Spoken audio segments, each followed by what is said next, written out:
Quels sont les motifs de consultation en sexologie? Arnaud, je réponds à tes questions. Tu me demandes pour quelles raisons on pourrait consulter un sexologue et puis surtout, quels sont les sujets que tu abordes le plus. Le premier sujet sur lequel on vient me chercher en tant que sexologue, c'est la baisse de désir, un désir hypoactif chez la femme, une baisse de libido, souvent associée à une difficulté à atteindre l'orgasme. Ça, c'est le premier sujet.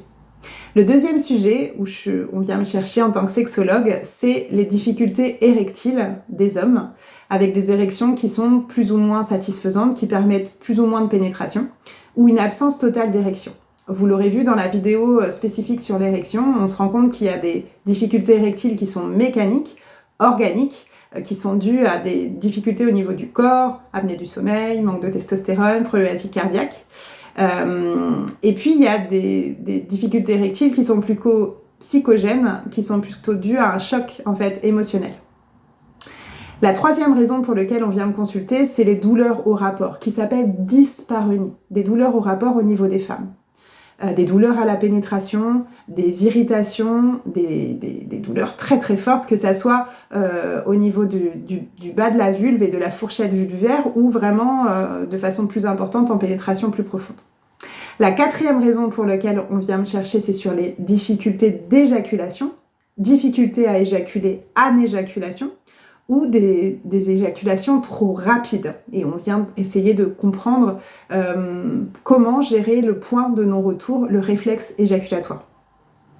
Et puis le cinquième point sur lequel on vient me chercher, c'est la baisse de désir sexuel, de libido chez l'homme.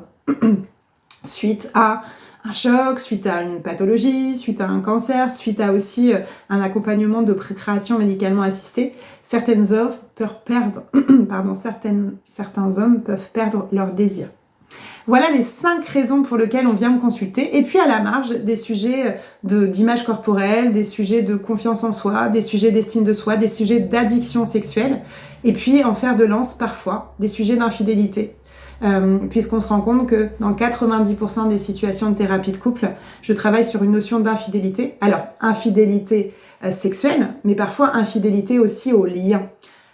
Quand on parle plus à son partenaire, quand on lui parle mal, quand on lui fait plus l'amour, quand on ne touche pas, est-ce qu'on est toujours fidèle au lien? C'est pas sûr. Voilà mon travail de thérapeute et de sexologue. Je suis Audrey Souchet et puis je réponds à vos questions. N'hésitez pas. Et puis vous allez voir au fur et à mesure, je vais interviewer différents professionnels pour répondre à vos questions, pour répondre à vos besoins, pour pouvoir, homme comme femme, être dans un couple heureux. Et puis avoir une sexualité vivante, vibrante et fun. Bonne fin de journée.